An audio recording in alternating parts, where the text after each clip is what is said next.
অনেকেই চায় যে আমার দোয়াটা কবুল হোক, সবাই চায় আমার দোয়া কবুল হোক। দোয়া কবুলের তো অনেক শর্ত আছে, তাই না? অনেকগুলো আমল আছে, শর্ত আছে, অনেক সময় আছে, এগুলো মোটামুটি আপনারা জানেন। তো একটা বিষয় আমি বলছি আজকে, একটা দোয়া আছে যে দোয়াটা, যে কথাগুলো দোয়ার শুরুতে বললে এই দোয়াগুলো কবুল হবে ইনশাল্লাহ, এই বিষয়ে আপনি নিশ্চিত থাকতে পারেন।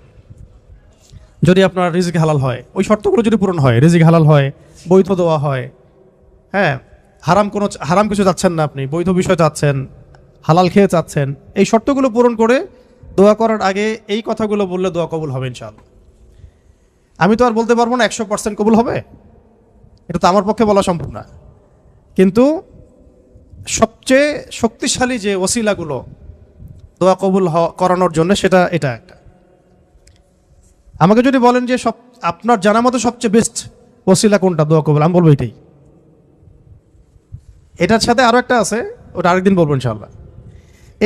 সেটা হচ্ছে আপনি আল্লাহ রাব্বুল আলামিনের এই একত্ববাদের ওসিলা দিয়ে দোয়া করবেন। আল্লাহ পাকের এই তাওহীদের ওসিলা দিয়ে, একত্ববাদের ওসিলা দিয়ে দোয়া করবেন। এইভাবে বলা, পরে শুনে আপনারা মুখস্থ করে নিয়েন। দোয়া করার আগে আল্লাহ পাকের প্রশংসা করা, আলহামদুলিল্লাহটাও আল্লাহ পাকের প্রশংসা, এবং রাসূল সাল্লাল্লাহু আলাইহি ওয়াসাল্লামের প্রতি দরুদ শরীফ পড়া একবার, অন্তত একবার, চাইলে আপনি অনেক করতে পারেন। এরপরে যে বিষয়টা আপনি চাচ্ছেন তার আগে বলা যে আল্লাহুম্মা ইন্নী আসআলুকা বিআন্নী, আগে বলে নেই, আল্লাহুম্মা ইন্নী আসআলুকা বিআন্নী আশহাদু আন্নাকা আনতাল্লাহ লা ইলাহা ইল্লা আনত আল আহাদ আস-সামাদ আল্লাযী লাম ইয়ালিদ ওয়া লাম ইউলাদ ওয়া লাম ইয়াকুল লাহু কুফুয়ান আহাদ। সূরা ইখলাস যে জানে সে এটা সহজেই বলতে পারবে। আল্লাহুম্মা ইন্নী আসআলুকা বিআন্নী আশহাদু আন্নাকা আনতাল্লাহ লা ইলাহা ইল্লা আনতাল আহাদ আস-সামাদ আল্লাযী লাম ইয়ালিদ ওয়া লাম ইউলাদ ওয়া লাম ইয়াকুল লাহু কুফুয়ান আহাদ। এরপরে আপনি দরুদ শরীফ পড়ে দোয়া করা শুরু করবেন, ইনশাআল্লাহ দোয়া কবুল হয়ে যাবে। তাই যে ওজিফা বলে দিলাম, এখন হাদিয়া তোফা বাড়ায় দিয়েন, ঠিক আছে ইনশাআল্লাহ?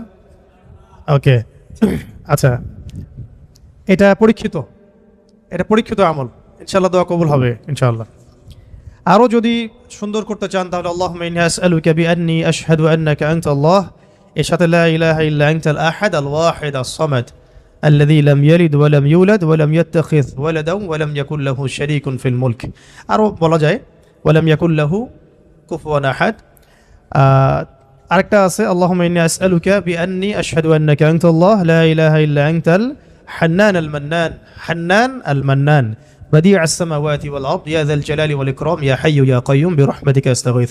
এইটা দিয়ে দোয়া করা যেতে পারে শুরুতে, ঠিক আছে? এগুলো আমল করবেন ইনশাআল্লাহ। প্রথমটা তো সহজ, ওইটা বললাম, আল্লাহুম্মা ইন্নী আসআলুকা। একা দোয়া করলে আল্লাহুম্মা ইন্নী আসআলুকা, একসাথে করলে আল্লাহুম্মা ইন্না নাসআলুকা।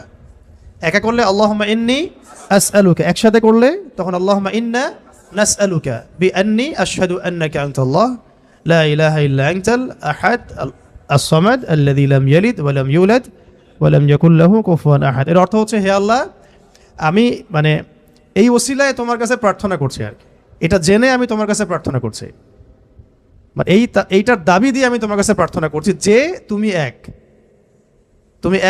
তুমি অমুখাপেক্ষী, তুমি কাউকে জন্ম দাও নাই, কারো কাছ থেকে তুমি জন্ম নেও নাই, তোমার সমতুল্য কিছু নাই।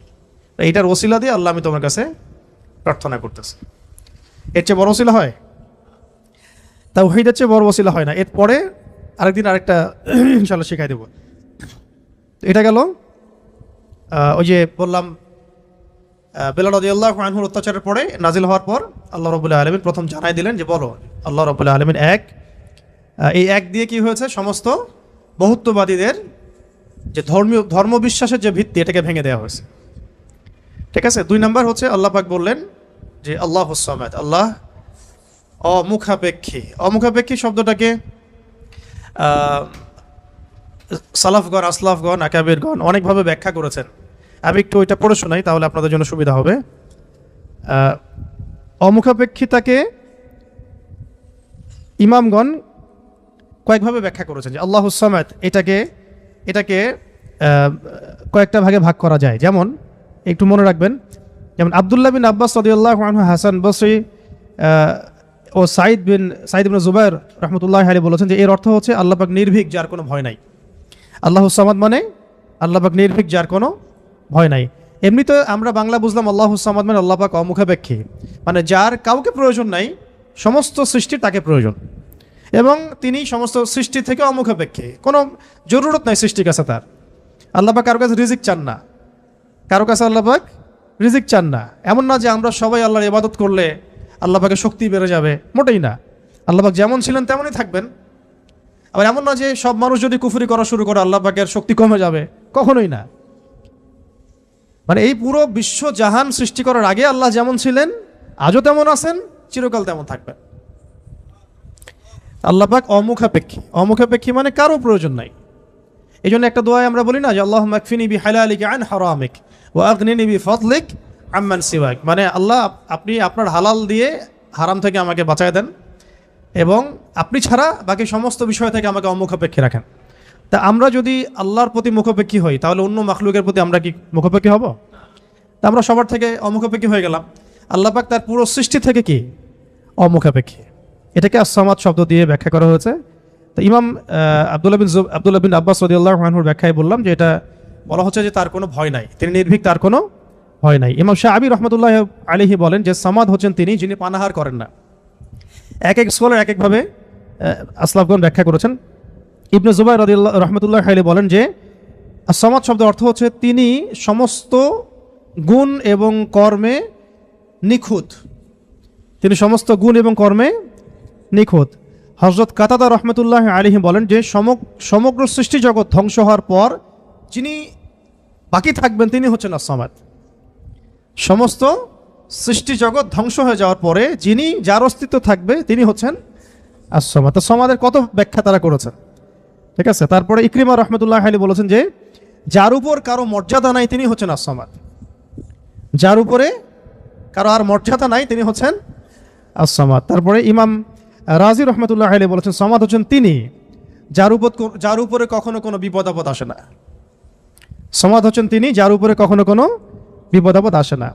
তারপরে আবুল ওয়াইল শাকিক ইবনে সালামা রহমতুল্লাহ আলাইহি বলেন যে সামাদ হচ্ছেন তিনি যিনি সর্বত্র তার কর্তৃত্ব প্রতিষ্ঠা করতে পারেন, সর্বত্র যার কর্তৃত্ব তিনি প্রতিষ্ঠা করতে পারেন। কারো মতে, কোন কোন স্কলারের মতে সামাদ হচ্ছেন তিনি যিনি, সামাদ হচ্ছেন তিনি যার কাছে সমস্ত মাখলুককে প্রয়োজন পেশ করতে হয়, যার কাছে সমস্ত মাখলুককে প্রয়োজন পেশ করতে হয়। আর আরেকজন স্কলার তিনি বলেছেন সামাদ হচ্ছেন তিনি যিনি সমস্ত দোষ ত্রুটি থেকে মুক্ত, সমস্ত দোষ ত্রুটি থেকে মুক্ত। এগুলো আরও বিস্তারিত আপনারা পাবেন তাফসীরে জালালাইনের মধ্যে আছে, ঠিক আছে। এখন এই সামাদ শব্দ দিয়ে তাহলে কি করা হচ্ছে, ওই বহুত্ববাদীদের পর যাদের ধর্মবিশ্বাস কিছুটা বাকি থাকে তাদের ভিত্তিটাকে ঘুরিয়ে দেওয়া হচ্ছে। তো ইলাহ হতে হবে এমন যার কোনো ভয় নাই, যার কোনো ভয় তাকে কখনো স্পর্শ করে না। ইলাহ হতে হবে এমন একজন সত্তাকে যিনি কারো মুখাপেক্ষী নন। যত যত স্ট্যাচু আছে এগুলো তো মুখাপেক্ষী, ওকে তো বানানো হয়েছে, সে তো নিজেকে বানায় নাই, সে কারো মুখাপেক্ষী, সে তো খালেক না, সেও মাখলুক। তারপরে যারা মানুষ যারা নিজেদেরকে বিশ্ব মঞ্চে বড় বড় করে ফুটিয়ে তোলে বা নিজেদেরকে রবের আসনে অধিষ্ঠিত করার চেষ্টা করে, তারা কি অমুখাপেক্ষী? তারাও মুখাপেক্ষী, সবাই মুখাপেক্ষী। আবার যে ধর্মবিশ্বাসে চলছে তারা কি অমুখাপেক্ষী? নাসারাদের ক্ষেত্রেও সেম, তারা মুখাপেক্ষী। মাজুসিরা তারাও এমন ইলাহের উপাসনা করে যারা মুখাপেক্ষী। শুধুমাত্র মুসলিমরাই এমন একজন ইলাহের উপাসনা করে বা ইবাদত করে, উপাসনা না ইবাদত করে, যিনি অমুখাপেক্ষী, সমস্ত ত্রুটি থেকে মুক্ত, বিচ্যুতি থেকে মুক্ত, যিনি সমস্ত দোষ ত্রুটি থেকে মুক্ত, যিনি হচ্ছেন কারো কাছে কিছু চান না, সবাই তার কাছে চায়, যাকে কখনো বিপদ আপদে স্পর্শ করে না, যিনি পানাহার করেন না, যিনি তার সৃষ্টি এবং কর্মে নিপুণ, এবং যার উপরে কারো কোনো মর্যাদা নাই। এবং যখন সৃষ্টি জগৎ ধ্বংস হয়ে যাবে যিনি বাকি থাকবেন তিনি হচ্ছেন আল্লাহ রাব্বুল আলামিন। তো এখানে আস-সামাদ শব্দের অনেক গভীর কথা আছে, ব্যাখ্যা আছে আর কি। এগুলো ইনশাল্লাহ আমরা আরও পরের সেশনে করবো ইনশাল্লাহ। আজকে আমরা একটু কোড আলোচনা করতেছি। 3 নম্বরে আল্লাহ রাব্বুল আলামিন বলেছেন যে বলুন হে নবী যে আল্লাহ তিনি লাম ইয়ালিদ ওয়া লাম ইউলাদ। বলুন তো, সামনে কমন নেওয়া হয়েছে, কুল বলুন।